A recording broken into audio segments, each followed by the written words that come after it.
Let's get this party started.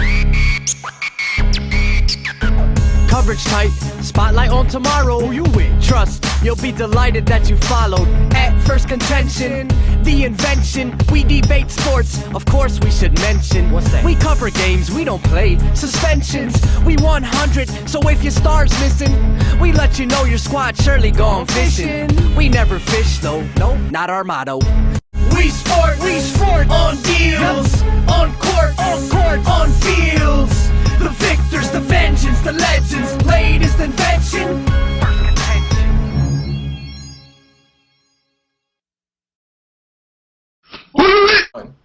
Welcome back, folks. This is another episode of Phirst Contention.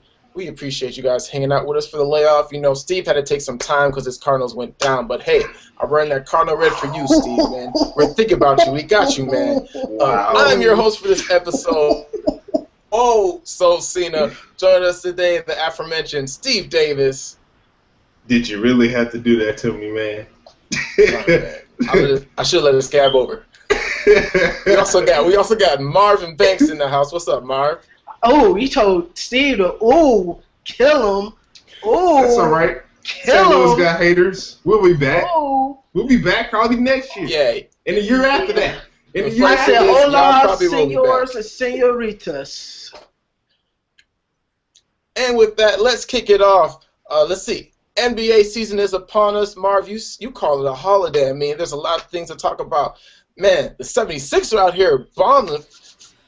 This Michael Carter Williams out here balling. You've got Indiana out here doing things. D12 and Houston looking good. Not to mention the new look Clippers and Celtics and the return, but we mean it this time. Your thoughts on the season kicking off, Marv? You start us. Man, my thoughts on the season so far is that I can see the West having three top teams out the West battling to come out the West, which would be the Clippers, the Rockets, and the Warriors. And out East, it's the same thing. Three teams battling for the top spot. The Heat, the Nets, and the Pacers. The Nets. Yes, as you can say, I did not mention the aforementioned Chicago Bulls because I have to see Derrick Rose come back. It's funny that he's been off for almost 13 months, and he doesn't look right, and Westbrook has been out for 7 months and looks absolutely phenomenal. I'm just saying, just want to throw that out there for you. I'm just saying you're out of time. Steve, tell us about the start season. What do you think? Look here, man. You can't just name three top teams in the West that haven't even been to the finals in, how many years? You still got the Spurs, and you still got the Thunder to compete against. And don't forget, I mean, it may be just the start of the season, but the way that the Timberwolves have been playing, they're looking like a playoff team this year. You know, the West is kind of deep. I think the East is stacked with about maybe 5 or so teams that can compete, really maybe 3 that can compete for a world championship. But you never know. I mean, the season is young right now. We'll see where things go along as it progresses.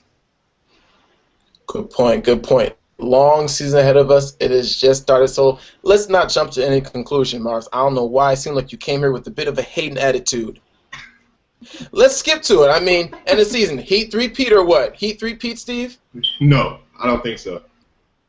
Marv, what do you think? Is this just a waste of time? I think the road to the finals is going to be hard. I don't think they could. I'm not going to bet against the champs because I have to see them go down. So I'm going to take the Heat for another 3-peat, but it's going to be hard. Gonna be some new blood. Agreed. All right, let's move on to. We all know who the the proclaimed #1 team in America is, but now let's talk about #2. You know, these polls have come out, and we've had a little bit of flippage. I mean, Florida State University, they look dangerous. They look like old school Florida State, like they're really here to play. And then you've got Oregon, which has constantly been here, putting up points. And then they always get that one loss that knocks them off and out of the championship game. So, Steve, you kick us off this time. Yeah. Who should be the #2 team in the nation?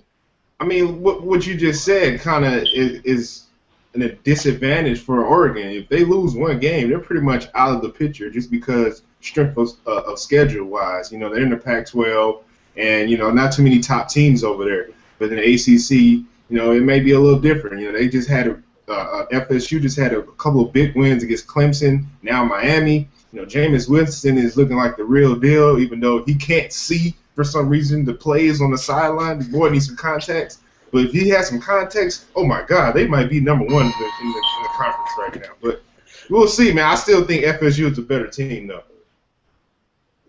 All right, Marv, what do you think? Oh, wow. First of all, I have to disagree with Steve. I think the Pac-12 is a better conference than the ACC, but that's another story.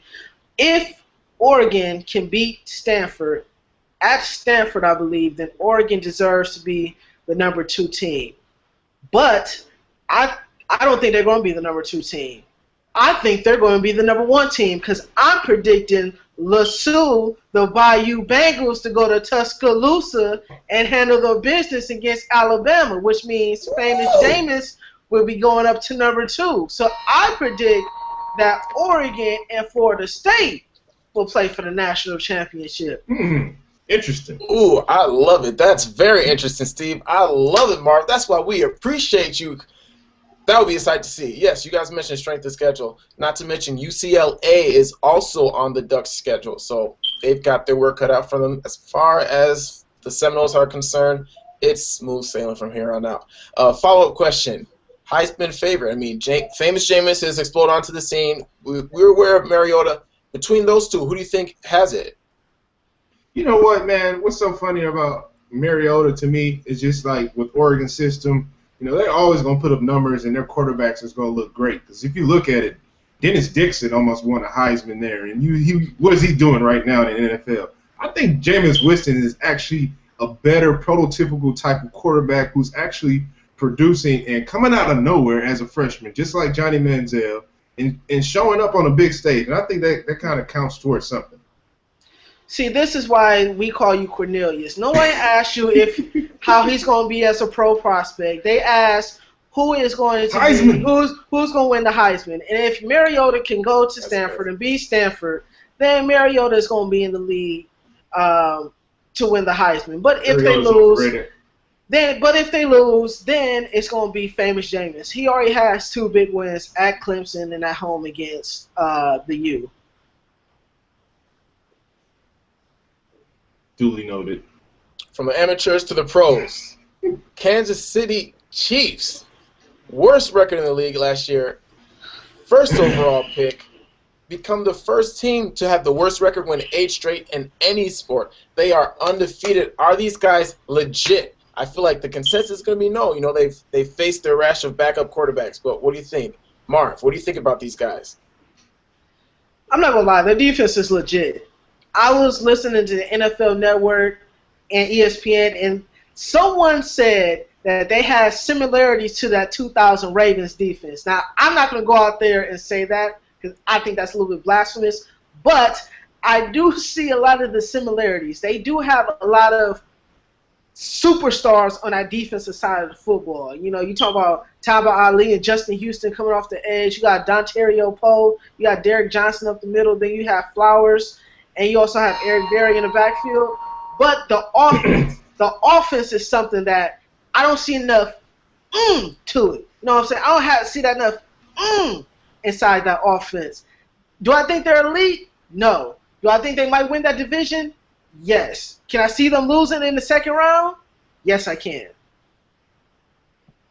I would have to kind of agree with them. I mean, the way you look at their team right now, they're very, very, very dependent on the defense playing very well and just kind of managing the game on offense, which is a good strategy, for right now getting to the playoffs. And I like their mindset as Tom Ali was on ESPN today talking about taking it one game at a time, trying to be 1-0 for each week, which is a good mentality to have. But I'm just not too sold on them right now just because I don't know.